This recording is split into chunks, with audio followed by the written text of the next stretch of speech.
I'm Sanvi. I'm 15 years old and I'm super interested in science and tech. I built an AI-powered image classifier using Python, and today I'm going to be showing you how it works and a little bit behind the scenes. Let's get straight into it. So I'm going to be giving you guys a little demo of how the code works and how the image classifier works.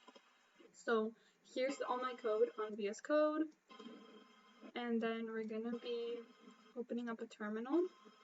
And this is how you get Streamlit to run. So you have to write a whole different prompt. Streamlit run, and then the name of your file. Then it should run on web.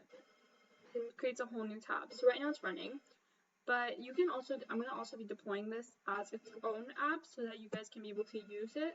But yeah.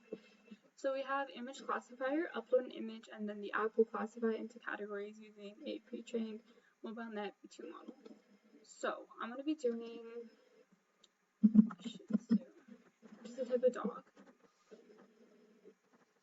And then images of some. This one's adorable. Let's show this one. We're going to open it and drop the image here. Okay, the WebP images aren't allowed. Let's use this one. This one's adorable.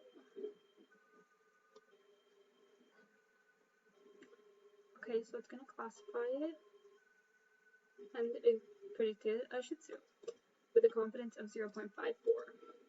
So let's try doing a golden retriever maybe.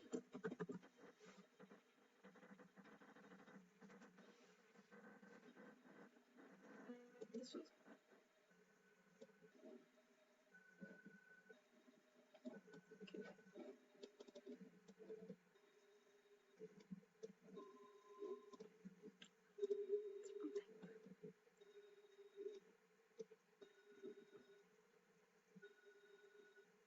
So it predicted a golden retriever with a confidence of 0.82. So it's actually a pretty accurate model.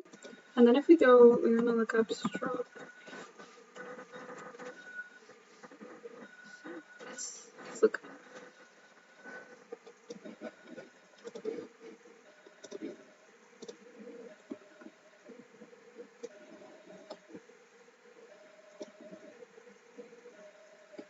It should predict a strawberry.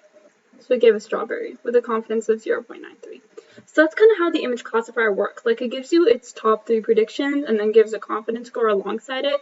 As you can see, the other 2 predictions aren't that accurate. Like, it's literally giving wool for a strawberry.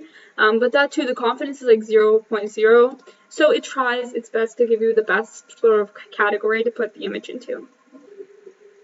So let's go into more about how the code works and things like that. So first we're going to be starting by importing all that we need to work with. So these libraries are sort of like the foundation for the code, and they help with displaying the image and processing it properly, things like that. So we're starting out by setting it up. We have the image classifier title, upload an image, and it's sort of instructing the user on what to do. And next we have the uploaded file spot, where it takes images that are GPG and PNG and JPEG. So here we're loading the model, which is the MobileNetV2 model, and I use a pre-trained model to save more time. It's much easier that way, and I don't have to train it on my own. So here we're sort of preparing it so that the image is in the specific format that the model would need. So as you can see, it's resizing it to 224 to 224. Pixels. So this is because it's normalized so that they're in range and the model can understand it. The app also makes sure that the image is in the right color format. It makes sure that it's compatible with the model so that the pre-processing ensures that it's ready for the AI. And then once it's sort of decoded, it writes out the predictions and it decodes it into the confidence scores and things like that, and it displays it. So of course, not everything goes to plan, so I created something that error handles if anything goes wrong. So it writes here an exception and it gives an error that it couldn't process the image. And that's the full logic of the app. So every part works together to create a seamless experience. Thank you for watching the walkthrough. This project demonstrates how powerful AI models can be used to classify images with minimal effort. If you're really interested in this project, you can check out my code in my GitHub, or you can check out my article for a more detailed guide. Thank you so much for watching, and I hope to see you guys in my next project.